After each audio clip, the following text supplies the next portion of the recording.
This video is triggered to play upon my assassination. Cordis Die, you know how to proceed.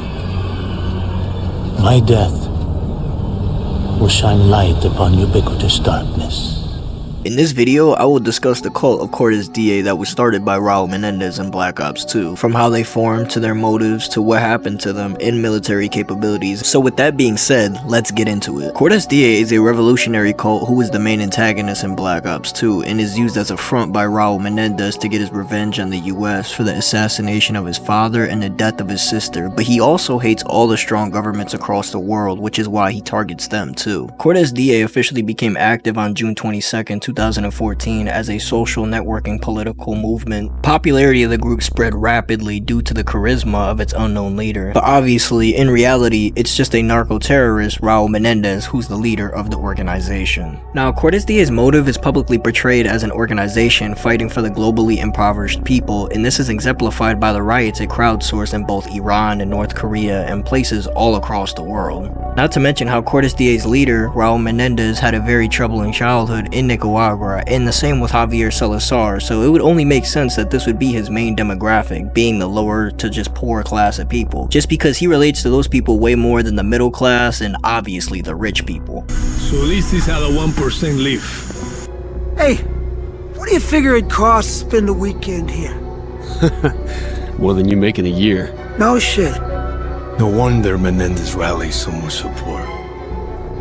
So you can easily see why people all across the world chose to follow him, because he comes from an upbringing just like them, and a movement like this is only gonna last as long as the people will. But if your people follow you so hard because they think you're actually one of them instead of someone just controlling them, they will be way more devoted to you, and a movement like this will live on even after you die.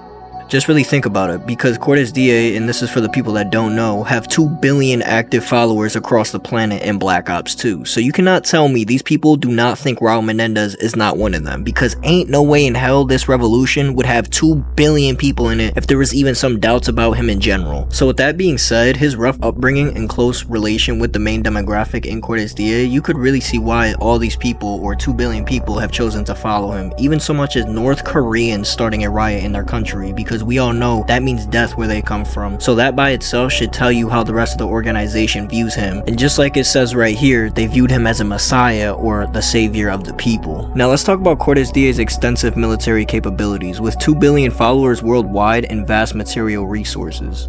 Its network is strong specifically in countries that were affected by the Second Cold War, such as those from South America, Africa, the Middle East, and South Asia. It is also known that rogue officials and agencies would ally with Cordis Die or Raul Menendez, such as the Pakistani ISI and the head of the Strategic Defense Coalition, Tianzhao. Not to mention, Cordis Die has a really large military arm within the organization capable of challenging the might of the superpowers around the world, such as China, the US, Russia, you name it, they could challenge them. The military wing recruits extensively and broadly, ranging from the hired guns or mercs to the ideologically driven Yemeni militia.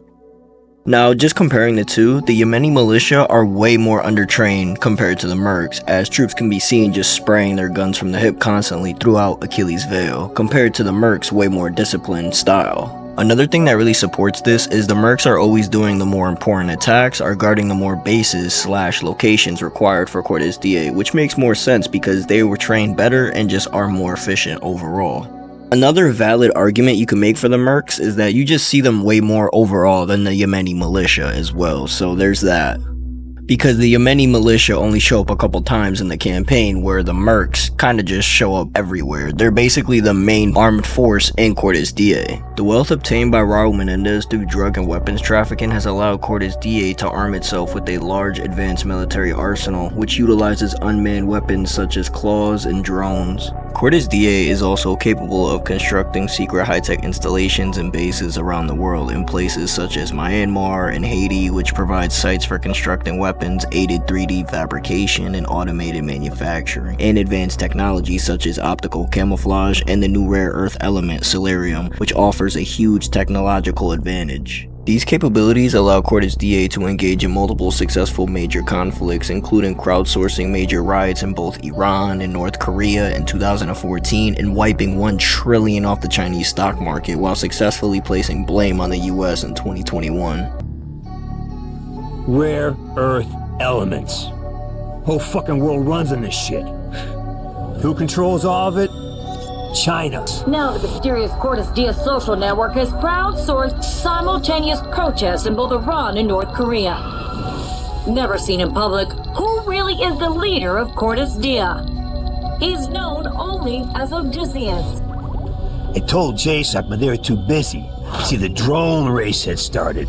I mean, really, guys? You're gonna build an entire military based on a mineral element that's wholly controlled by China? China's Premier Chen is outraged by Cordis Die's leaked memo, alleging the cyber attack was covertly ordered by the White House. And through all the dirty shit the US government's gotten away with, this time, they're innocent and no one fucking believes them. They take out Cordis Die's network 2 days later. The director of the FBI burned alive. Now that I've talked about the cult as a whole, to their devotion and relation with Menendez, and even their ideologies, to their armed wing or armed forces, let's talk about what could have happened to them after Raul Menendez's death, and what could they theoretically could be doing right now in the Black Ops 2 universe. We're going to talk about the armed wing of Cordis Die because without funding from Raul Menendez through him selling drugs and weapons, I just don't see them being able to hold on from a military standpoint, because Menendez is presumably the only one in that faction that could afford all the things that are going on. Not to mention 90% of the armed wing was made up of paid mercenaries or hired guns. And I know they still have the Yemeni militia, but other than Yemen and probably a select few other places, they're not going to really be able to hold real ground.